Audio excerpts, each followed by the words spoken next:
নমস্কার, Shampa's passion in cooking এ সবাইকে স্বাগত। আশা করি সবাই খুব ভালো আছো।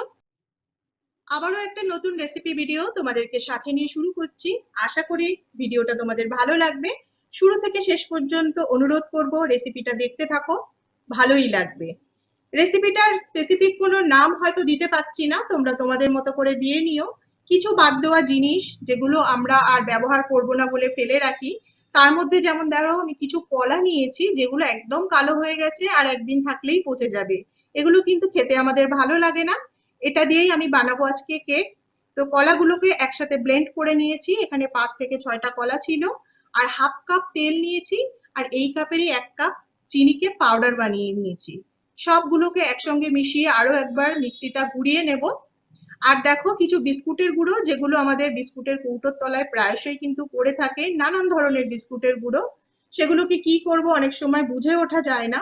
তো সবগুলোকে একসঙ্গে মিশিয়েই একটা দারুণ সুস্বাদু কেক বানাবো, যেটা বড় থেকে বাচ্চা সবারই ভালো লাগবে। তো বিস্কুটের গুঁড়ো, কলা, তেল, চিনি সবগুলোকে ব্লেন্ড করে নিয়েছি। দিচ্ছি চায়ের চামচের 1 চামচ বেকিং সোডা। আর চায়ের চামচের হাফ চামচ দিচ্ছি বেকিং পাউডার। আর এখানে কিন্তু কোনো রকম ময়দা নয়, সাধারণ যে আটা, সেই আটা দিয়েই আজকে আমি কেকটা বানাচ্ছি।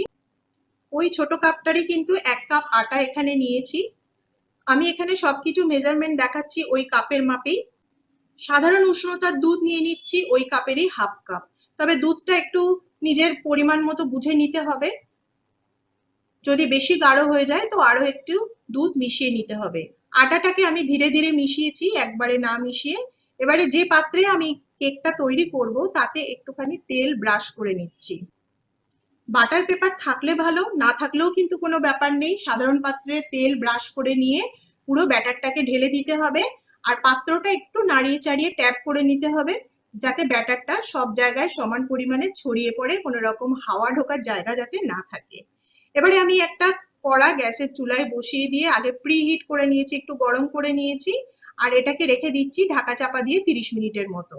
তো কেক কিন্তু একদম রেডি। একটা ছুরি ফুটিয়ে আমি দেখে নিলাম, কোনো রকম গায়ে লাগছে না। তো এই হয়ে গেল বিস্কুটের গুঁড়ো আর প্রায় পচে যাওয়া কলা দিয়ে একটা সুন্দর সফট কেক। তো রেসিপিটা তোমাদের কেমন লাগলো অবশ্যই কিন্তু কমেন্ট সেকশনে জানাতে ভুলো না। যদি রেসিপিটা তোমাদের ভালো লাগে তাহলে কিন্তু বাড়িতে তোমরা এইভাবে ট্রাই করতে পারো। যে জিনিসগুলো আমরা অনায়াসেই ফেলে দেওয়ার জন্য ভেবে থাকি, সেগুলো দিয়েই কিন্তু একটা সুন্দর খাবার বানিয়ে নেওয়া যায়। বাচ্চা থেকে বড় সবাই কিন্তু এনজয় করবে এই জিনিসটা। আর ভীষণই সফট হয়েছিল কেকটা। তো চলো আজকের মতো রেসিপি এই পর্যন্ত। দেখা হচ্ছে তোমাদের সঙ্গে পরের ভিডিওতে। তোমরা খুব ভালো থেকো, সুস্থ থেকো।